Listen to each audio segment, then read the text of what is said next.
Assalamualaikum warahmatullahi wabarakatuh. Jumpa lagi dengan saya. Jadi intinya video ini itu masih video revisi. Ini masih bagian yang kedua. Nanti untuk bagian yang ketiga itu sudah bukan revisi lagi karena melanjutkan ya. Dan ini masih membahas pasal yang menjelaskan hal yang mewajibkan mandi.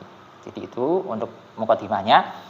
Langsung saja kita mulai ke pembahasan. A'udzubillahi minasyaitonirrajim. Bismillahirrahmanirrahim. Qala al-musannif rahimahullahu ta'ala wa nafa'ana bihi wa bi ulumihi wa bi ulumi sa'ir salihina wa bi ulumi masyayikhina fid dharain amin ya rabbal alamin. Walladzi yujibu ghusla. Hal yang mewajibkan mandi itu sitatu asya'a, ada 6 hal. Salah satu minha tashtariku fiha ar-rijal wa nisa'u. 3 dari 6 hal tadi dialami oleh laki-laki dan perempuan. Wahia iltiqaul khitanaini. Yang pertama, dan ini dialami oleh laki-laki dan perempuan, adalah bertemunya 2 kelamin. Jadi itu yang akan kita bahas redaksinya ya. Sedikit tapi nanti saya jelaskan, enggak terlalu detail sih, yang proporsional aja. Kita masuk ke pembahasan i'rabnya. Walladzi, wawnya adalah waw istinaf, alladzi adalah mubtada. Nah, berhubung alladzi di sini berupa isim mausul, maka alladzi di sini fi mahalli raf'in. Karena isim mausul itu hukumnya mabni, tidak bisa menerima i'rab, bisanya itu fi mahalli.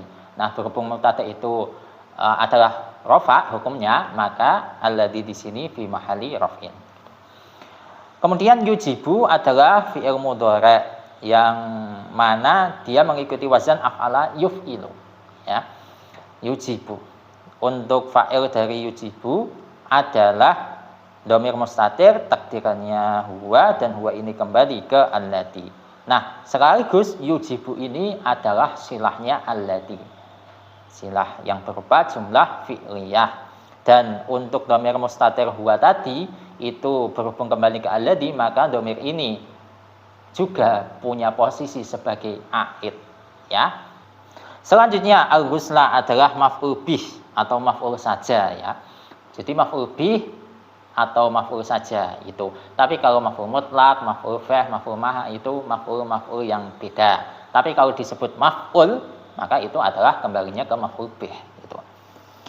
Al-ghusla maf'ul bih dibaca nasab, tanda nasabnya menggunakan fathah. Sebab al-ghusla adalah isim mufrad, untuk senggotnya ya masdar dari ghusala yang sulu ya.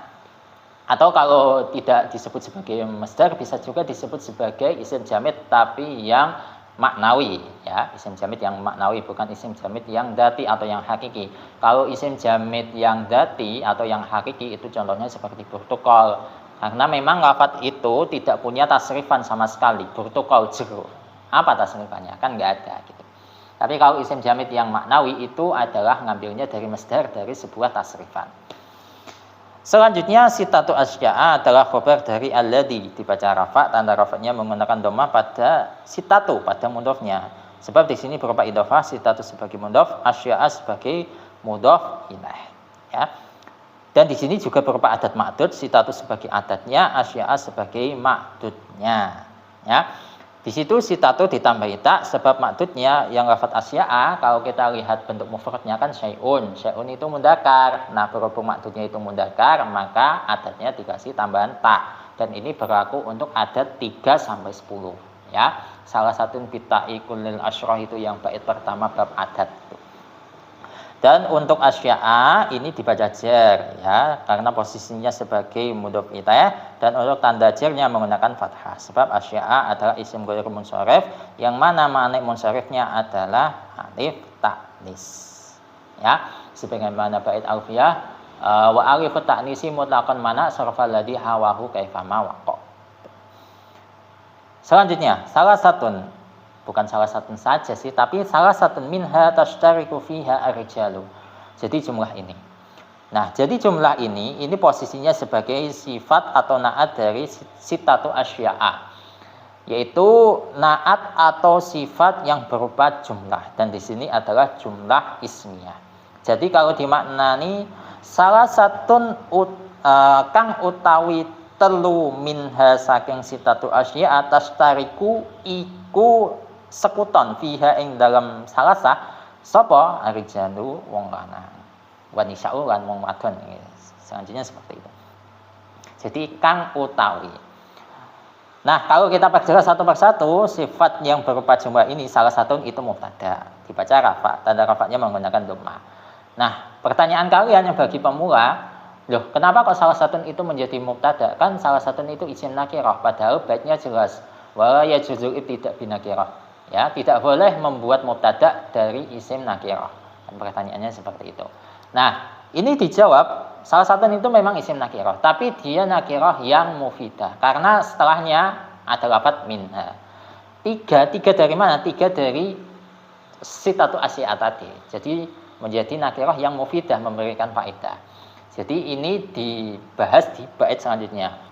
Wa yajuzu ibtida' binakirah malam tufid ka inda zaidin namirah wa fatafikum wa famahilun lana wa rajulun minal kirami indana. Ini contoh dari isim nakirah yang mufidah yang bisa menjadi mubtada.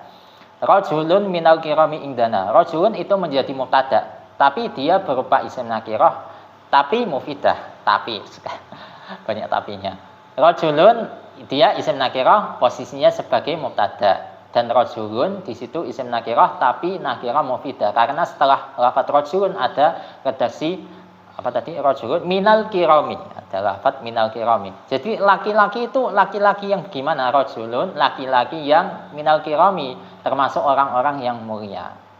Itu. Dan ini tiga yang apa? Tiga yang minha dari sitatu asya. Itu.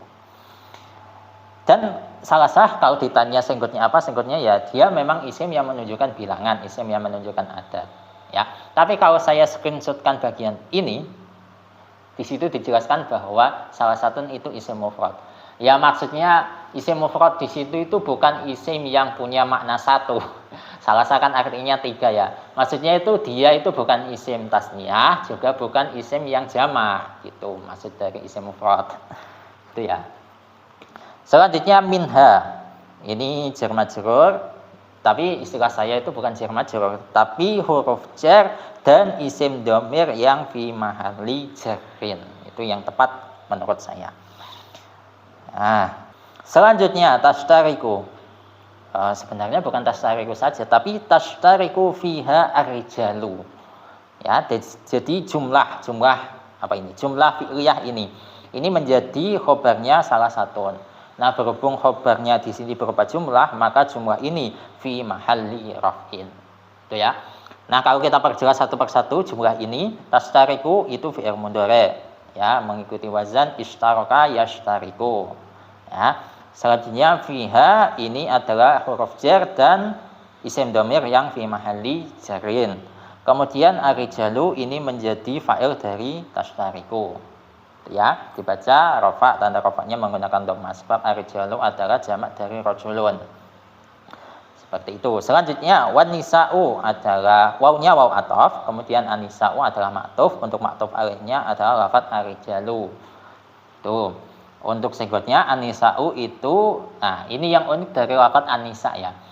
Anisa itu atau nisaun ya, saya jadikan isim nakirah saja. Nisaun itu adalah jamak dari mar'atun ya. Jamak dari mar'atun atau imra'atun. Mar'atun atau imra'atun bahasa Arabnya perempuan itu. Nah, pokok itu ya. Dia jamak dari mar'atun. Tapi uniknya antara mufrad serta jamaknya ini benar-benar beda total. Beda kalau lafadz lain ya, contohnya seperti tadi ar-rijal atau rijalun. Rijalun itu jamak dari rajulun.